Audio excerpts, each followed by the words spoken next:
Wano is the longest arc in One Piece. It lasted for 4 years and a half, and for this reason alone, there are possibilities of encountering some storytelling challenges. It is normal for Oda to change his mind about some ideas while the arc is happening, and even rush the arc after feeling burnt out from it. And today, we are here to highlight those reasons. To start this off, let's talk about the strongest creature in the whole world of One Piece, Kaido. In the introduction of this beast, he was supposed to be the perfect villain, an ultimate one, a legitimate threat, that even a strong pirate like Doflamingo works under him and respects his rage. In fact, Oda did a good job with his devil fruit, and the hype that is used to build him as a looming threat is incredibly well done in Punk Hazard and Dressrosa. But when he's finally involved in the story and we get to see what he can bring to the table, we discover that he's a punching bag. Without the flashback through the whole arc, can you guys name one important character that died at the hands of Kaido directly?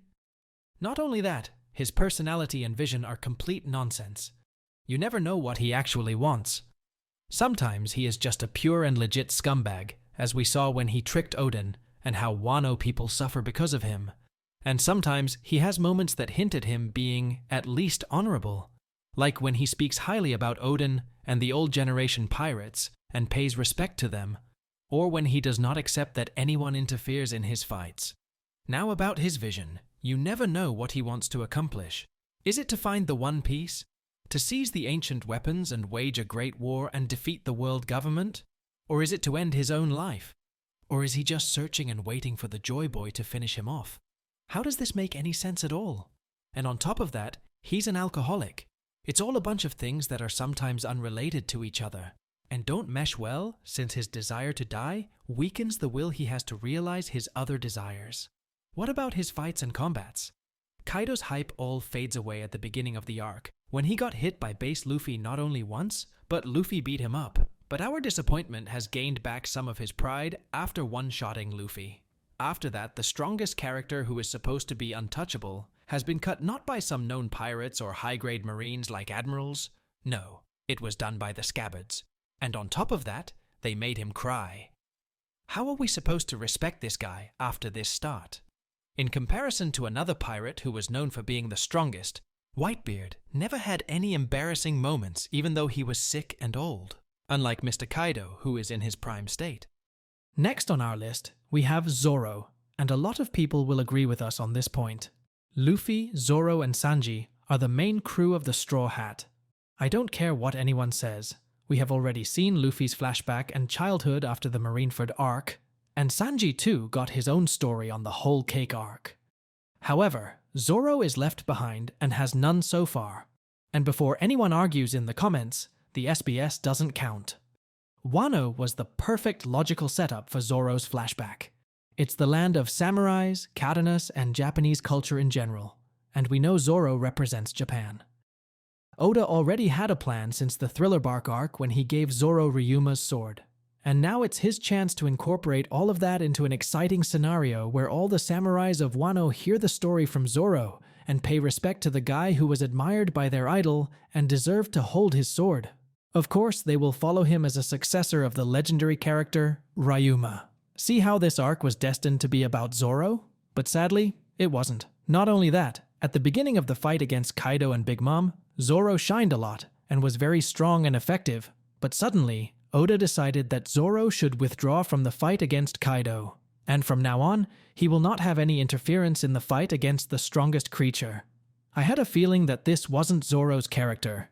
He wouldn't abandon such a great fight like this, but this was simply a scenario created by the writer for Luffy to be credited with bringing down Kaido alone, even at the cost of Zoro sacrificing his honor and his desire to fight against the strongest. Let's talk about something that happened without a clear reason, seeming like a waste of panels and time, and of course Tama stands out the most. This young girl got a lot of attention as the story went on. Her ability to turn Zoan users into her pets made the Yonko army seem useless. If Kaido's 20,000 soldiers could be easily influenced by Tama's power, what's the point of their existence? What's even more ironic is that they ended up turning against Kaido. Didn't we have an arc that lasted more than 100 chapters just to eliminate Kaido's partner, who provides him with artificial devil fruits to build a strong army? Are they that weak? Is Kaido, the strongest creature in the world, so stupid to make his army so weak depending on this strategy? Wasn't he the one who said that Haki is the strongest thing, but contradicted himself and created an army of fake devil fruits? Tama only served a purpose in the story, when reflecting the struggles of the Wano people through her experiences. Apart from that, her inclusion seemed redundant. Moving on, we have Big Mom's pirates, still stranded at the base of Wano's waterfall. One wonders about the rationale behind their presence if they are not actively engaging in any conflicts. And what about the leader of the crew, Big Mom? How important was she to the plot? Big Mom is a Yonko, one of the strongest pirates of the ocean. She controls Whole Cake Island, and her lineage spans throughout the world since she has 85 children and 43 husbands. However, her portrayal in Wano is questionable. She loses consciousness and memory, engaging in playful antics with Tama and other crew members, and later on, she chases after Chopper and Nami. This highlights the treatment Oda gives to some of his characters, which here we are speaking of a high-value character. Furthermore, her confrontation with Kid and Law alone appears to be a farce. Is it conceivable that Kid, vanquished by Shanks with a single blow from afar, could rival Big Mom, a pirate with extensive experience and battles against far fiercer adversaries? The standards of strength seemed non-existent in that fight. Is Shanks truly so distinct from the other Yonkos, or does Oda struggle with writing combat scenarios? And sadly, to this day, Big Mom's fate remains uncertain. Is she deceased or apprehended by the government? How do her pirates react to her uncertain destiny? Numerous questions linger unanswered.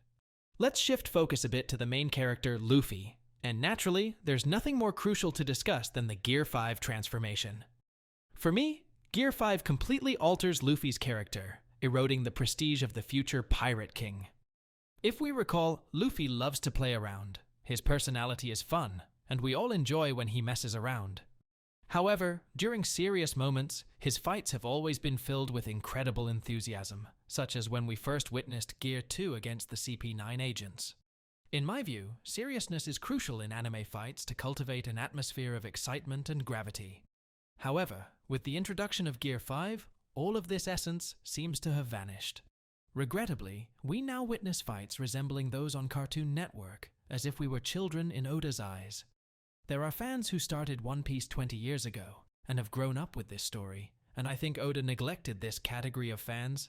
Luffy's reliance on imagination to combat enemies, while amusing, turns everything around him into a joke. This suggests that Gear 5 has limitless potential, determined solely by the user's imagination. The new leader of Wano.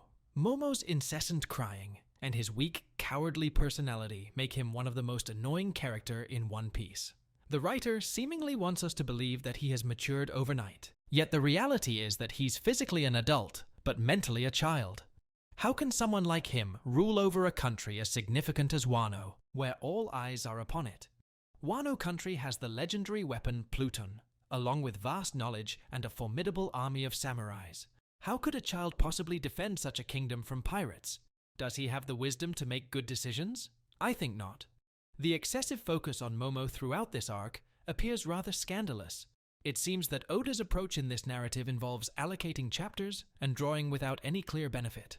What was the purpose behind Momo's arrest and subsequent escape? Removing this subplot wouldn't drastically change the arc's trajectory. Instead, the story of his escape was drawn out, ridiculous, and time-consuming. Yamato, Kaido's child, is a bit tricky in how Oda created her.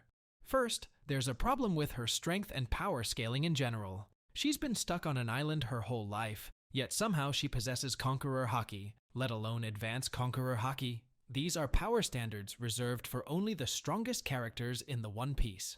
Oda really tried to make us like her by doing strange things, like putting her in a flashback with Ace. Then, after telling Odin's big story, he suddenly made Yamato Odin's successor, as if saying that Odin's spirit resides in Yamato just because she read his book. All of this feels like Oda's endeavor to craft the quintessential character without laying the necessary groundwork. Suddenly, a character with traits associated with pivotal figures in the story emerges, only to be included in superfluous scenes, like telling Momo to strengthen clouds to hold Onigashima from falling. It appears that Oda was determined to elevate Yamato's importance in the story, even if it seemed somewhat forced and inconsistent. This approach to storytelling makes it challenging for readers to fully connect with Yamato and her role in the narrative. This approach epitomizes lazy storytelling.